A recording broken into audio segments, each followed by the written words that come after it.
Hello, Cleveland, and welcome back to another edition of the Dogland Podcast. I am your host, Jackson McCurry, joined as always by my co-host, Anthony. We're actually coming up on 5 years of this thing, man, but Anthony Njoku is my co-host. How are you, my friend? Yeah, you sent me that thing the other day about being close to 5 years. I honestly I can't believe it. We've obviously endured quite a bit, from the lowest of lows to not the highest of highs yet, but a couple good highs. But yeah, it's been crazy, and you know things are good. Things are really good.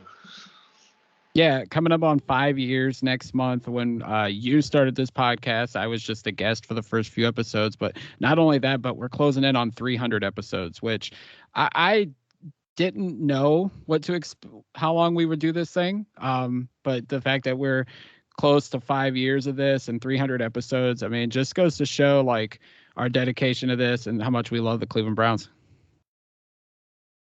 Yeah, yeah, it's the fact that this podcast made it through the 0-16 season is just an absolute testament to that. So, if we can make it through that season, we could pretty much the rest is pretty easy, I guess. Oh yeah, without a doubt. But I think as much as like our dedication is the fact that people still listen. I always look at the numbers a couple times a week, and I'm always thankful that people still listen to us, not only nationally across the United States, but the fact that we have an international fan base to a degree just goes to show you that people love the Browns and they'll listen as long as we keep pumping out content. Yeah, yeah, the Browns are a wide reach, and I don't think people truly understand that. Just wait till they win it all. You'll see it all over the place. Oh, without a doubt. We're recording this on March 6th. It's Sunday, early Sunday afternoon. The NFL Combine is wrapping up. Obviously, Sunday afternoon is the defensive backs. They close out the Combine. But Anthony, so far, I think this Combine, regardless of them changing the time of when the Combine's on TV when it takes place. No, they changed the format obviously because now you have them guys bench pressing in the morning and then doing the on-field drills in the afternoon, which I'm not a fan of it, but I understand the NFL wants to try to spice things up. There's obviously the rumors that they could be moving out of Indianapolis, although the consensus around the media is that Indianapolis is the perfect spot for this event. Because of the traveling within the city, the traveling of how the NFL can gather together is like a perfect spot. But the Combine, like it is usually every year, it has been very entertaining and eventful so far the last couple of days. Yeah, the NFL really adjusted things with the Combine, and they've truly made it kind of like must-see TV.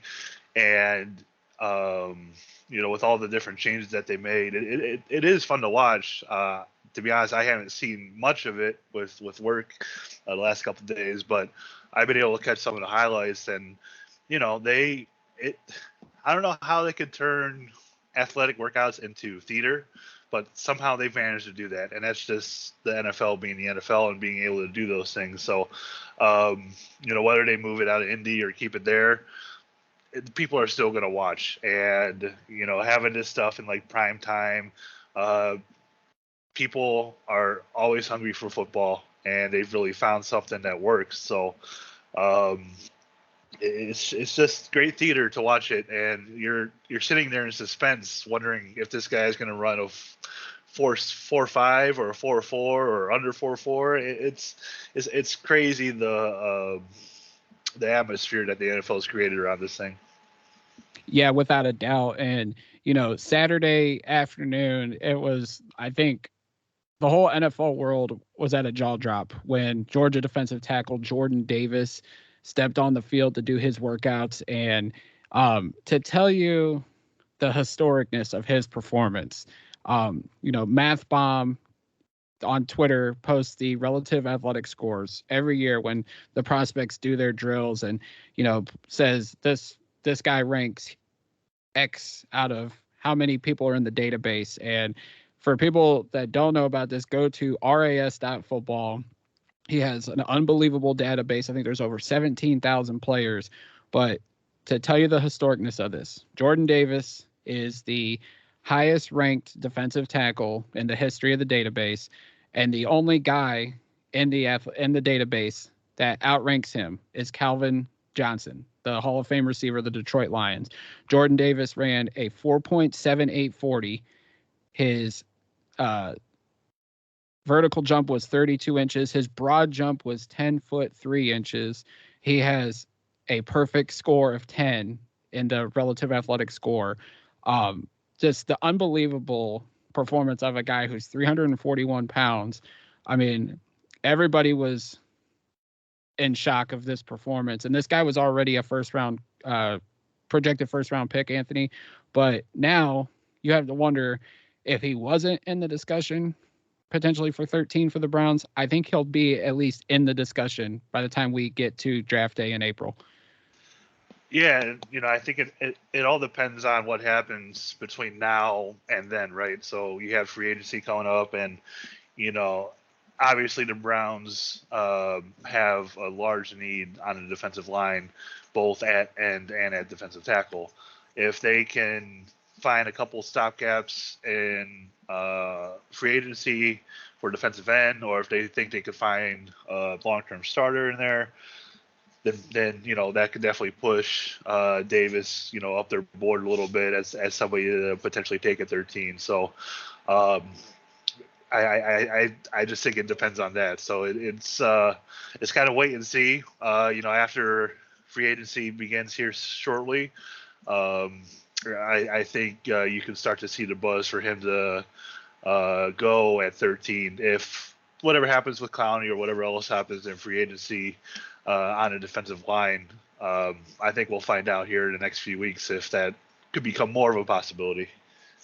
Yeah, without a doubt. And, you mentioned Clowney, the edge position, they were out there on Saturday as well. And, I think what we expected out of the edges, they backed it up. But the one guy I think that stood out the most was Trevon Walker. I think he's a top 25 prospect. I've seen him ranked between 20 and 25, but he goes out, has a dominant combine performance comparable to Myles Garrett combine back in 2017. He runs a 4.5140. His shuttle was a 4.32. His 3-cone was a 6.89. Also a 10'3" broad jump. Great vertical. I mean, we all knew he was an athletic monster. And if you look at Georgia's defensive front with Jordan Davis, Trevon Walker, and their other defensive tackle who's name's escaping me, but he had a great combine as well. Georgia, much like Alabama, is pumping out some serious recruits over the years, NFL prospects over the years. I mean, but I think Trevon Walker, if like Jordan Davis, if he wasn't in the discussion, do the Browns look at what he did at the combine, and if he matches up on the tape what he did at Georgia, we know Hutchinson and Thibodeau are going to be off the board. There's a good chance Walker might be off the board. Not just him, but David Ajabo and George Karlaftis. I mean, there is some talented edge rushers, and if Clowney walks, the Browns might find another veteran in free agency, but you have to think one of these edge guys could also be a serious option for the Browns at pick 13. Yeah, and like I said, it just kind of goes back to what I just talked about with free agency, but there's so many options for 13, and it's a good problem to have, I guess, Jack. They don't have to pick this certain position. I know, defensive end, defensive tackle, receiver are kind of more of a priority at the moment, which kind of makes it good for them that there's so many options at both of those positions, and defensive end and receiver when they come to 13, because there's a bunch of those guys that can go around that range. So, they might not have the pick at the best one, but they can certainly have, the next closest tier guy at 13. And I don't really think there's going to be much of a drop off from those guys. So it's a good spot to be in, I guess, where we're picking right now with all these guys, performing highly and maybe it's not going to be the top guy, but it could be like the second or third guy based on, if a run starts early on a certain position. Yeah, definitely. Coming in, I don't know who you were like a fan of going into 13 or for the 13th pick coming in, but did anybody like enter the picture for you based on what you saw out of the combine? Or did the names you had in mind stay the same for you? Yeah, it pretty much stayed the same. Like, the top receivers, Garrett Wilson, Jameson Williams, those guys. And then obviously the guys at defensive end too. But I don't know. I after yesterday, I am really enjoying the thought of Jordan Davis playing next to Myles Garrett. I'm not sure what they can figure out at defensive end, and I know there will be other receivers there in the second round for them to take, or they could always trade back up into the first if they really wanted to. But I don't know. I honestly think of having somebody, I don't want to crown this guy a Hall of Famer yet, but a guy who scored athletically higher than Aaron Donald at the combine, having the idea of him playing next to Myles Garrett. Yeah, definitely. I mean, and there's people saying, well, Jordan Davis is only a 2-down player. Now, he might have been that in college, and with all the talent surrounding him in Georgia, he only had to be a 2-down player. I think as athletic of a freak he is, there is a good chance, as long as he stays in good physical condition, he could probably be a 3-down player at the next level. I think that's a narrative that we'll see if it changes at all. The more we get to watch him, the more we get to learn about him. If he's willing to be a 3-down player, if his body can hold up, maybe he can be a 3-down player. I definitely entertain the thought of him being in the discussion at 13. For me, it really didn't change based on the combine performances. Obviously, seeing Olave and Wilson both run 4.3s, even though originally Olave, I think, ran a 4.2, and everybody was just like, whoa, like that. It was the shock. But the new guy that's doing the unofficial 40 times for the NFL Network, he had a rough combine, to say the least, because when the official times came out, a lot of the numbers had to be adjusted. But for me, I think obviously the wide receivers are in discussion at 13. I think Burks and Wilson will be the first two off the board, so I don't see them making it to 13. So Drake London, who didn't get to test out, he will, I think, at his pro day in early April at USC. He's in the discussion. Chris Olave is in the discussion for me. Jameson Williams is, because from all reports, he's doing well in his rehab from his ACL injury. I think he's in discussion. And then you talk about the edges. I think Ojabo and Walker, and then also Jordan Davis. I think those are the 6 guys right now that I have circled as the potential pick for the Browns at 13.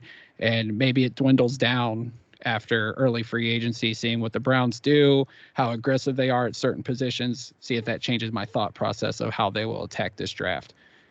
I don't know if free agency can necessarily dictate how the draft goes, because if they, sign a guy, say at like edge on a 2 or 3 year deal, I could totally see them still bringing in somebody else, and as a first round draft pick. So, I mean, or same thing with wide. I think wide receiver is the most obvious with that, but I don't know if free agency is going to really dictate the draft per se. But I would certainly say if it's a defensive end, especially a starter quality one, I would kind of lean towards wide receiver or something else at that point.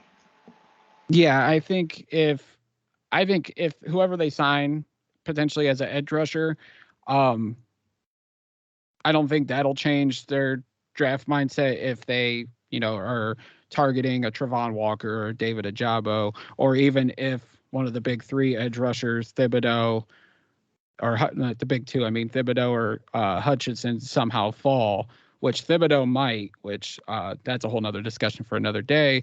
But like, say they target Chris Godwin or one of the other free agent wide receivers, which we will get to in a moment, maybe that changes their mindset of, hey, we don't need to take a wide receiver at 13. We can get somebody else in the second round, like a Jahan Dotson or George Pickens out of Georgia. So free agency will make things a little bit more clear, but it'll be definitely interesting to see how that shakes out.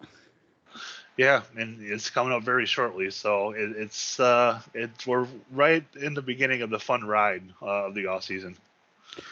We definitely are, and let's go ahead and jump to free agency because there was some news and notes that came out of the combine outside of obviously watching the prospects on the field and listening to them speak. We know the Browns are going to target wide receivers in free agency. Anthony, obviously, this is a room that really needs to be upgraded. We know Jarvis Landry is likely going to be released prior to free agency. It seems like they're definitely heading that route, according to all reports. But it seems like this is going to be a position that the Browns will target heavily in free agency. Zach Jackson and Jeff Howe of The Athletic reported on Friday that the Browns will be interested in soon-to-be free agent Amari Cooper, who, by all reports, will be released by the Dallas Cowboys the next coming days. They're also expressing interest in Tampa Bay's Chris Godwin, the Chargers' Mike Williams, who actually is going to be franchise tagged according to reports, and also Chicago's Allen Robinson. So, Anthony, we know wide receiver is a big need. The last couple of years, positions that the Browns have needed to upgrade, they have attacked in free agency, whether it was offensive tackle 2 years ago by signing Jack Conklin, last year upgrading the secondary by signing Troy Hill and John Johnson. Now it seems like the Browns still have some cap space that they could be aggressive with. They're going to obviously, I think, create some here in the coming weeks by making some roster cuts. But it seems like the Browns are going to go after a wide receiver, one of the big names. Out of those, we're going to say three names because we're not going to count Mike Williams. Out of Amari Cooper, Chris Godwin, and Allen Robinson, who would you want the Browns to target? It's tough because he's coming off the ACL injury, but I really like Chris Godwin. I think he's the best option here, and I think there's still more. I still think he has a ceiling that he can reach, and it's unfortunate that he suffered that injury because he probably would have got the biggest payday out of everybody in free agency if Tampa Bay didn't franchise him. But I think with the injury, I don't know how hesitant teams are going to be with him, but I truly feel he's the best receiver available right now. So I think I would go with him. Yeah, I think I would as well. Amari Cooper has never been that number one receiver in my eyes. I feel like he's benefited from having other guys around him. Like he's been fantastic as a receiver, whether it was in Oakland or with the Cowboys, but I've never looked at him as a serious number one target, and the numbers back that up. Allen Robinson's a guy that I wouldn't mind taking a 1-year deal on. It's interesting to see what his market's going to be. I wouldn't give him a multi-year deal just because, while he has struggled, well, no, he's been successful in his career. Last year, he definitely struggled with the Bears. I don't know if that was just a falling out between him and the coaching staff, or was he dealing with injuries, but his numbers took a significant drop. Could have been the quarterback play. It seemed like he was working with Trubisky and, with, I think Andy Dalton was the starter in 2020, if I'm wrong.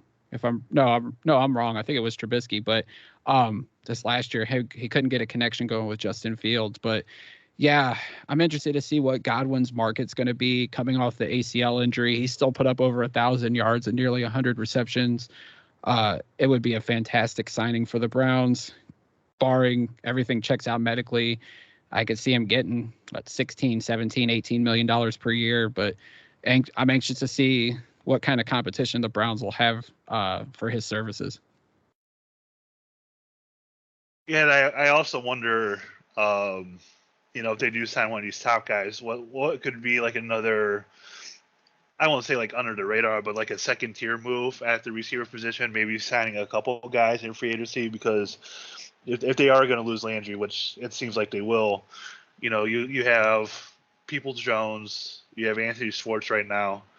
Am I blanking on anybody else? Demetric Felton, which, he's a hybrid because he plays running back and receiver. Yeah, so you really don't have much, right? So I could certainly see them signing like 2 or 3 guys, and maybe doubling up on draft picks at some point at the receiver position. Who's a guy maybe in that second or third tier free agent wise that you have your eye on? I know Jack Duffin, because we talked about it on the last episode, and he wrote an article over at thedogland.com talking about potential bargain free agents. He mentioned that the wide receiver position, Jamison Crowder, who's been with the Jets, would be a solid guy to replace Landry at the slot and wouldn't be too much salary wise. He also mentions Noah Brown, who's coming out of the Cowboys receiver room. Definitely, we know him from his time at Ohio State, but could be a guy that, could sign really cheap in addition to that room, and could be one of these under the radar guys that, having to be behind Cooper and Gallup and CeeDee Lamb in Dallas, maybe he's got some untapped potential and could break out here as a wide receiver 3 or 4 with the Browns. Yeah, I just can see, them signing like 2 or 3 guys to really bolster up the competition in that room, if that's something they're going to completely remake.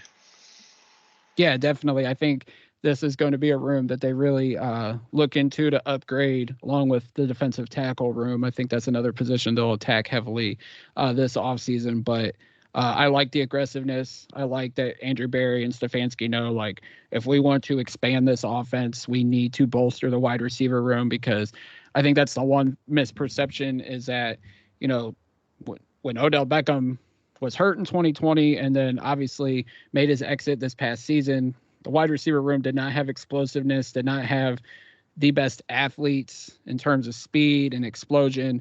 And I think, obviously Andrew Berry, Paul DePodesta, Stefanski, they recognize that and are focusing on trying to upgrade that room so that, the perception of Stefanski's offense can change as long as you have the right people and pieces to that wide receiver room. Yeah, I guess this will kind of lead into our next thing about Baker, but like, how do you feel there's still some uncertainty. I know we're going to talk about this in a second, but at the quarterback position, how do you think that's going to affect like the free agent part of this, especially for receiver? I think it could hurt to a degree, obviously because of the stuff that's come out about what Odell Beckham has said to other players, the whole Von Miller thing. I'm sure, there's talk around the league like, yeah, the Browns don't know how to use wide receivers. Baker's not going to get him open or not going to throw him the ball. I mean, there is a lot of that perception. Hopefully it can change. Hopefully if the Browns can talk to, these players' representatives, and then when obviously free agency opens up, being able to talk to these players personally, maybe that'll change some of the perceptions. Maybe if they say, hey, this is our plan, this is how we're going to utilize you, regardless if Baker's the quarterback or whoever's the quarterback. I think it'll be a tough sell, but also at the same time, I trust this front office. I think they're going to find the right guys, and I think like they're going to try to do whatever they can to fix this offense and to change those national perceptions about this Browns offense and how they utilize wide receivers. Yeah, it's I don't know.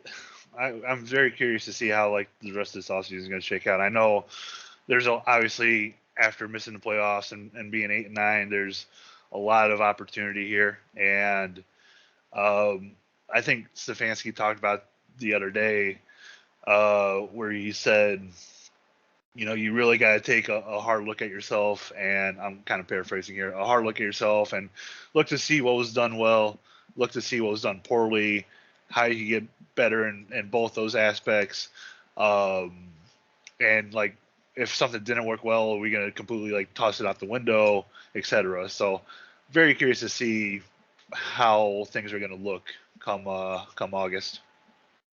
Yeah, definitely. I think like you just said, I think Stefanski and the coaching staff in the front office sat down these last couple of months, watched the tape and said, this stuff that we were doing, it's not working. We know what they're obviously watching and seeing what's working, but now it's time to like incorporate some new stuff. And obviously that's what April, May, and June is for when they come back.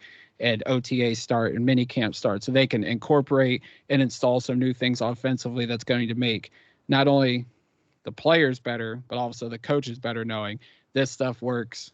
We know this stuff can work. Let's utilize it and implement it into the offense so that we can keep this thing rolling, so where things don't get derailed in 2022. And, obviously more pressure ensues, obviously, from up above. But you mentioned Baker Mayfield. Obviously, that's been the main crux of Browns discussion here for the last couple months. His future with the Browns, the future of the quarterback position. Baker's representatives and the Browns met during the combine, and they agreed Baker will be back. The team has reinforced their plans to have him as the starting quarterback. Baker's not getting an extension. He will play on the 5th-year option at $18.9 million. And they're pretty much going to treat this as a prove-it year, both sides. We don't know what their plan is at backup quarterback. It would seem like Case Keenum's going to be out. But, Anthony, what's your thoughts on the Browns reinforcing what they've said all along publicly, that Baker Mayfield is the guy, at least for 2022? I mean, you kind of have to, right? I think if they came out and said, we're not going to stick with him, and said the opposite, kind of like the opposite of what the Colts GM said this week about Carson Wentz. Like, you can't go out and say that. Could you imagine if Chris Ballard came out and said that about Baker Mayfield this week? That's going to be an interesting situation over there. But they said the things that they needed to say. And look, if one of these guys in a trade still happens, one of these top guys, while it is unlikely, at least right now they've reinforced their hand behind Baker, and it just sends a message to the rest of the team, and especially Baker, that they're going to stick with him. But obviously things can still change. I don't see them changing, but I still think a competition addition to this roster would be helpful for him to maybe kind of light that fire a little bit. I know he's going to come out this year with like the massive chip on his shoulder, pun intended, I guess. And he's going to do his best, but unless something changes in the next few weeks with a trade, obviously Baker's going to be the guy, and that's why they reinforce that, because those trades are unlikely. Yeah, for sure. I think the Browns did explore the possibility of, trading for an upgrade at the quarterback position. They may have called the Packers about Aaron Rodgers. They may have called the Seahawks for Russell Wilson. I think the Kirk Cousins and Derek Carr rumors were legitimate.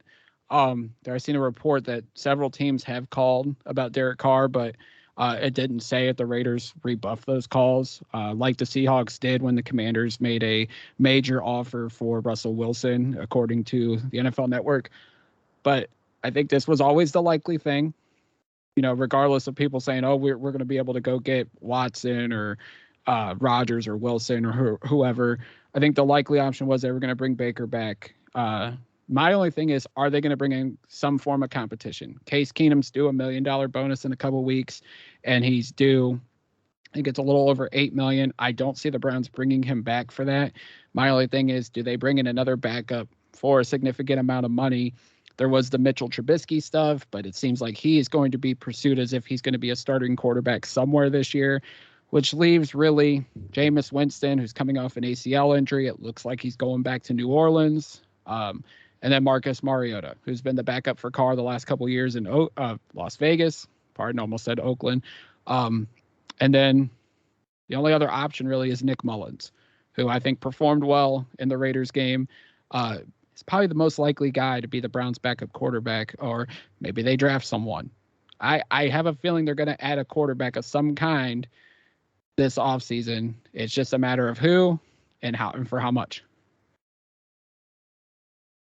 Yeah, and I don't think they can go crazy spending wise. I don't know if they're gonna give out like another Keenum-like contract if they do decide to part ways with him. You might have to if you want to bring in a guy for competition, but there's certainly other holes on this roster that you need to focus that salary cap on. So there needs to be some kind of backup. I would prefer one with experience as opposed to like drafting a rookie in the 6th round because you're just kind of setting yourself up for failure, especially if you're have any hesitation about Baker being, coming back from his injury and if there's going to be any kind of setbacks or not. So I don't know. We'll see what they do. On a side note, Anthony, did you see the report that the Commanders have called like every team, even the Chiefs, about the availability of their starting quarterbacks? Like the report was that they have called everybody, and they even called the Kansas City Chiefs to see if Patrick Mahomes was available. No, I did not see that report, but that's kind of interesting. There's supposedly a list of like 42 quarterbacks that they have about potential options that they would like to get, whether it's signing, trading, or drafting someone. So the Commanders are obviously aggressive for looking for a quarterback. They see that the NFC East could be theirs if they just had better play at the quarterback position. Obviously, they've rolled with Fitzpatrick and Tyler Heineke the last couple of years, but the Commanders are being very aggressive. Obviously, they made a big offer for Russell Wilson.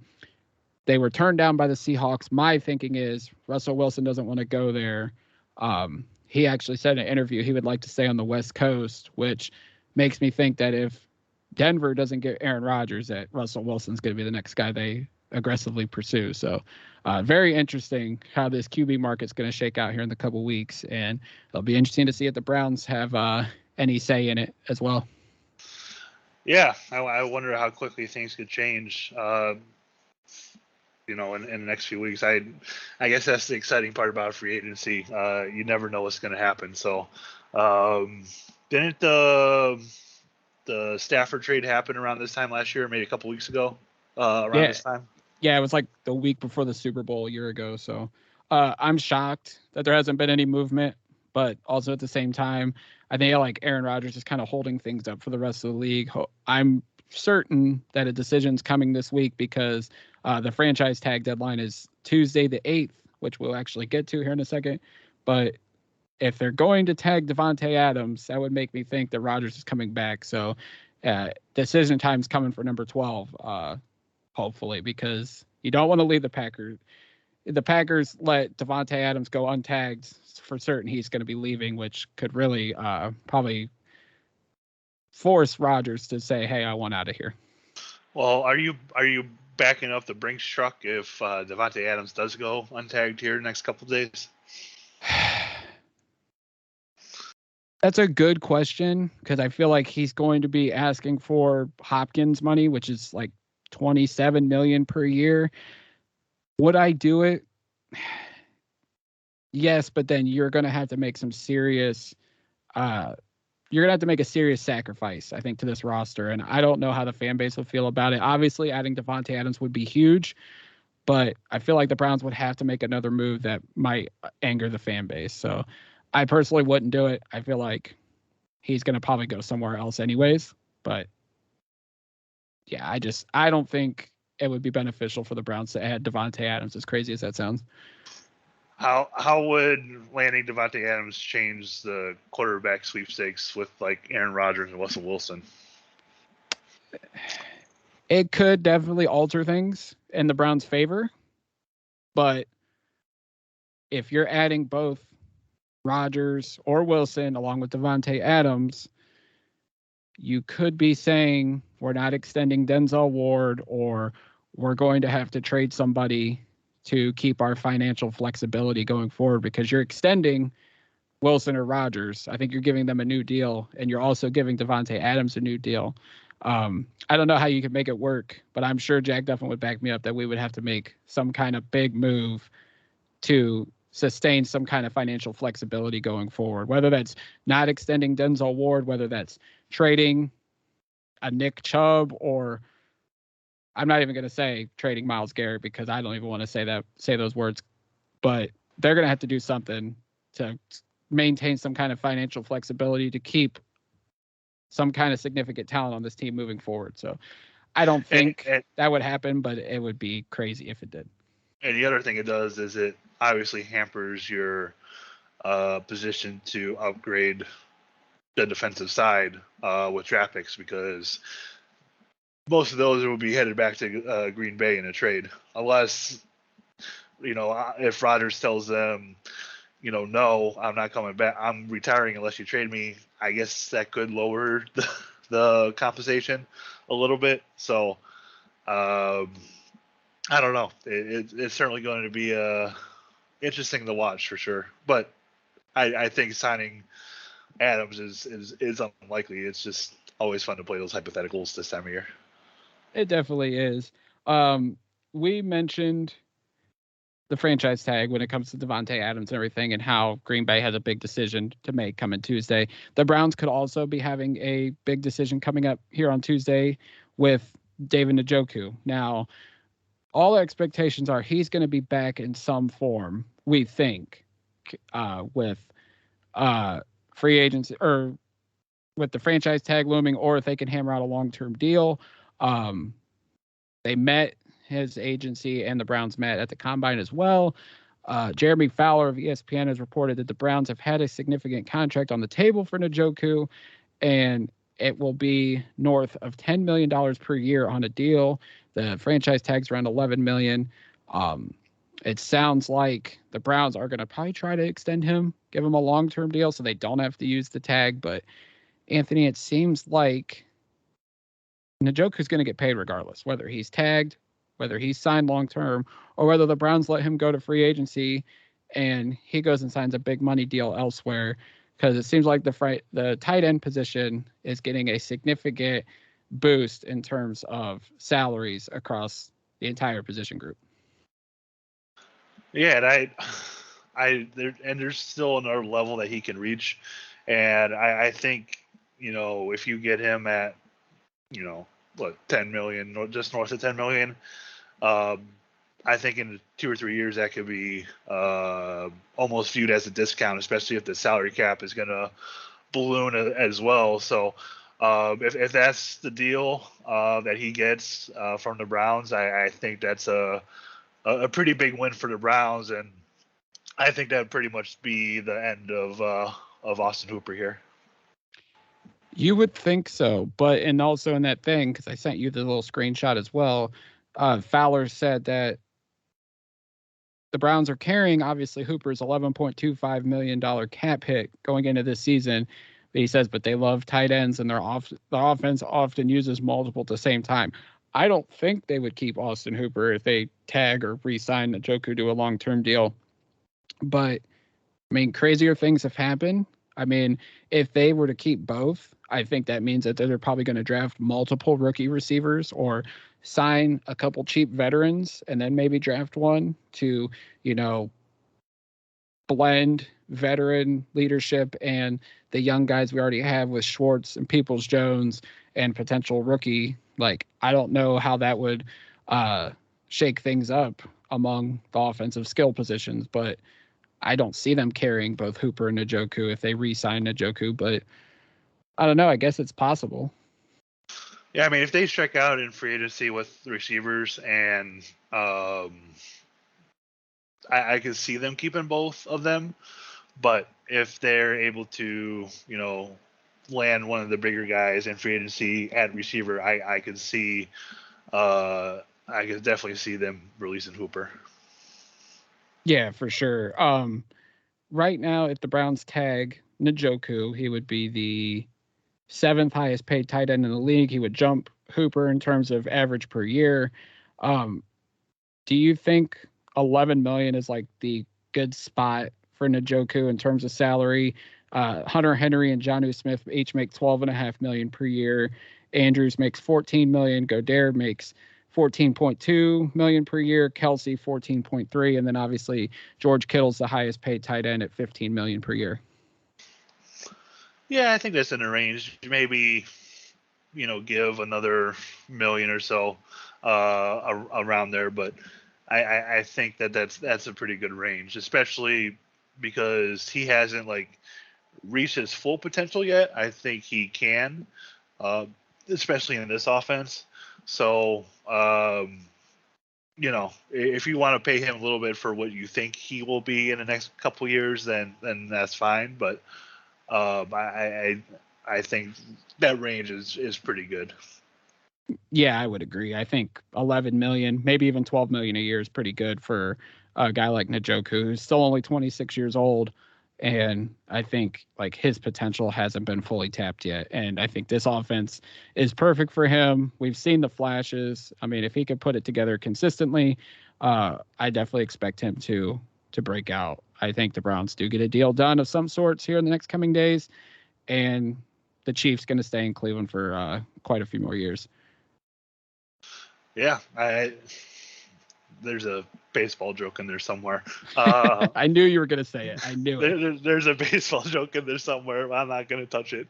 Were you going to say keep the Chief? No. Oh. I'm just not going to touch that topic. But like I said, there's a joke in there somewhere, but I'm not going to touch it. But yeah, I certainly see him being back. Just a couple quick more notes before we get on out of here. Mary Kay also reported earlier in the week, Rashard Higgins and Ronnie Harrison are both expected to part ways with the Browns. I don't think it's a surprise on either account. Harrison disappointed last season as the somewhat third safety behind Johnson and Delpit.